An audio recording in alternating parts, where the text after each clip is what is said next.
Bismillahirrahmanirrahim. Assalamu alaikum. Hope you are all fine. So in this video we will talk about one of the attribute of Allah, Ash-Shakur,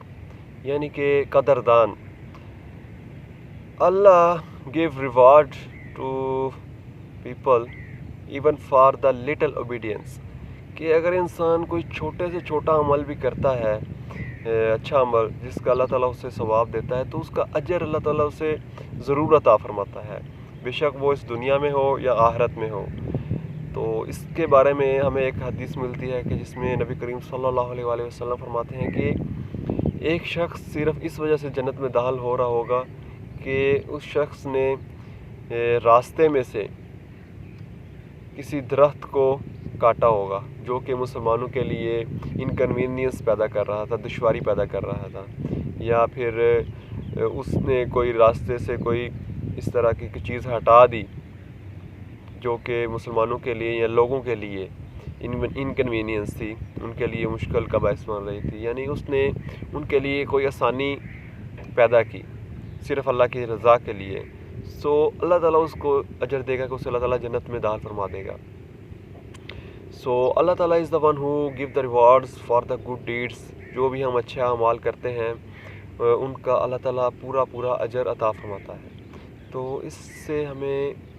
یہ پتہ چلتا ہے کہ ہمیں بھی زیادہ سے زیادہ اعمال کرنے چاہیے، اور کسی بھی نیکی کو ایون وہ چھوٹی سے چھوٹی نیکی ہو اسے بھی چھوٹا نہیں سمجھنا چاہیے اور اسے کرنا چاہیے۔ یہ نہ سمجھے یہ تو اس سے کیا ہوگا، اس سے کیا فرق پڑے گا، چھوٹی سی ہے یہ نیکی تو کوئی دیکھ بھی نہیں رہا، یا یہ چیزیں ہمارے خیال میں نہیں آنی چاہیے۔ بے شک اللہ دیکھ رہا ہے اور اللہ ہی اس کا پورا اجر ہمیں عطا فرمائے گا۔ سو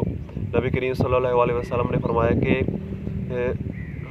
جو بھی شخص روزے کی حالت میں ہوگا، یعنی اس نے روزہ رکھا ہوگا اور وہ کوئی اچھا عمل کرے گا تو اللہ تعالیٰ اس کا ثواب اسے بڑھا کر دے گا، 10 گنا بڑھا کر دے گا، اور چاہے گا تو 700 گنا بڑھا کر دے گا، اور اگر اللہ چاہے گا تو اس سے بھی زیادہ اسے اجر عطا فرمائے گا۔ تو اس سے پتہ چلتا ہے کہ ایک تو ہمیں اللہ تعالیٰ اچھے اعمال کا اجر دیتا ہے، دوسرا اگر ہم روزے کی حالت میں ہوتے ہیں تو اجر بڑھ جاتا ہے، ثواب بڑھ جاتا ہے۔ تو ایک تو ہمیں رمضان کے روزے رکھنے چاہیے، دوسرا رمضان کے علاوہ بھی اگر ہمیں موقع ملے اور اللہ تعالیٰ نے صحت طاقت دی ہو تو وہ بھی روزے رکھنے چاہیے۔ اینڈ ایک اور جگہ پر نبی کریم صلی اللہ علیہ وسلم نے فرمایا کہ جو بھی اللہ تعالیٰ کی تسبیح بیان کرتا ہے، یعنی کہ سبحان اللہ و بحمدہ، اور 100 مرتبہ اگر اسے پڑھتا ہے تو اللہ تعالیٰ اسے 1000 دفعہ اس کا ثواب دیتا ہے، یعنی کہ اگر ایک دفعہ پڑھے گا تو اسے 10 دفعہ اس کا ثواب ملے گا، 10 گنا، اور اگر 10 دفعہ پڑھے گا تو 100 دفعہ، اس طرح یہ کنٹینیو رہے گا کہ جتنی دفعہ بھی ہم اللہ تعالیٰ کا یہ تسبیح بیان کریں گے اس کا اجر ہمیں اس سے بڑھ کر ملے گا۔ سو اب ہمیں اس سے کیا سیکھنے کو ملتا ہے کہ ہمیں بھی جب کوئی شخص ہمارا کوئی کام کرتا ہے یا کوئی ہمیں کوئی چیز فائدہ پہنچاتی ہے، بے شک اللہ تعالیٰ ہی فائدہ پہنچانے والا ہے، لیکن دنیاوی معاملات میں اگر کوئی بندہ یا کوئی شخص ہمارا کوئی کام کرتا ہے تو ہمیں اس کا شکر گزار ہونا چاہیے کہ ہاں یار اس نے میرا یہ کام کیا، کیونکہ نبی کریم صلی اللہ علیہ وسلم کی ایک حدیث ہے کہ جس سے ہمیں پتہ چلتا ہے کہ جو بھی شخص انسان کا شکر گزار نہیں ہوگا وہ اللہ تعالیٰ کا بھی شکر گزار نہیں ہو سکتا۔ سو اس سے ہمیں پتہ چلتا ہے کہ اگر کوئی بندہ ہمارا کام کرتا ہے تو ہمیں اس کا شکریہ ادا کرنا چاہیے، اس کا یہ کہنا چاہیے کہ ہاں یار آپ نے ہمارا یہ کام کیا ہے۔ تو اسی طرح اللہ تعالیٰ فرماتے ہیں قرآن پاک میں بھی کہ اگر تم شکر گزاری کرو گے، اگر تم میرے شکر گزار بنو گے، میرا شکر ادا کرو گے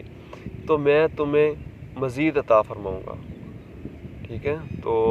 اس سے ہمیں یہ پتہ چلتا ہے کہ اللہ تعالیٰ کا ہر حال میں شکر ادا کریں اور زیادہ سے زیادہ شکر ادا کریں، شکر کے کلمات ادا کریں زبان سے کہ شکریہ ادا کریں، الحمدللہ، شکر الحمدللہ، یہ والے کلمات، اور جس حالات میں بھی اللہ تعالیٰ رکھے ہمیں شکر ادا کرنا چاہیے۔ So that was the name of Allah Ash-Shakoor, جس سے ہمیں یہ پتہ چلتا ہے کہ اللہ تعالیٰ انسان کو اس کے چھوٹے سے چھوٹی جو نیکی ہوگی اس کا بھی اجر عطا فرمائے گا، اور ہو سکتا ہے کہ بے شک اللہ ایک چھوٹا سا عمل دے کر ہی انسان کا اسے جنت میں داخل فرما دے، ٹھیک ہے۔ ہو سکتا ہے کہ ہم ایک ایسی چھوٹی سی نیکی چھوڑ دیں کہ اس سے کیا ہوگا، اور اسے کرنے سے ہی ہو سکتا ہے ہم جنت میں چلے جائیں. تو اس لیے کسی بھی نیکی کو چھوٹا نہ سمجھے. اور اسی طرح نبی کریم صلی اللہ علیہ وسلم کی ایک حدیث سے پتہ چلتا ہے کہ بے شک راستے میں سے پتھر ہٹانا بھی ایک صدقہ ہے. ٹھیک ہے کہ راستے سے اگر ہم پتھر ہٹاتے ہیں تو اس سے جو لوگ گزریں گے ان کے لیے آسانی ہوگی, اس سے کسی کو کوئی مشکل نہیں پیش آئے گی. ٹھیک ہے, تو یہ بھی اللہ تعالیٰ نوٹ کر رہا ہوگا, اللہ تعالیٰ دیکھ رہا ہوتا ہے, اور اللہ تعالیٰ اس کا پورا اجر عطا فرماتا ہے. So that was the attribute of Allah Ash-Shakur, the one who gives the reward for the little obedience. بے شک اللہ بڑے اعمال کا تو اجر دے گا ہی, جو فرائض ہیں, واجبات ہیں, لیکن اس کے علاوہ ہمدردی کا جذبہ, لوگوں کے لیے اچھے خیالات, کسی کو اچھی بات بتا دینا, ٹھیک ہے, کسی کے رہنمائی کر دینا, گائیڈ لائن دے دینا, اس سے یہ بھی اچھے کاموں میں آتے ہیں. تو اللہ تعالیٰ ہمیں اور آپ کو اللہ تعالیٰ کا شکر گزار بندہ بننے کی توفیق عطا فرمائے, اور ہر حال میں اللہ تعالیٰ کا شکر ادا کریں. جزاک اللہ خیر, اپنا خیال رکھیے گا جی. خدا حافظ.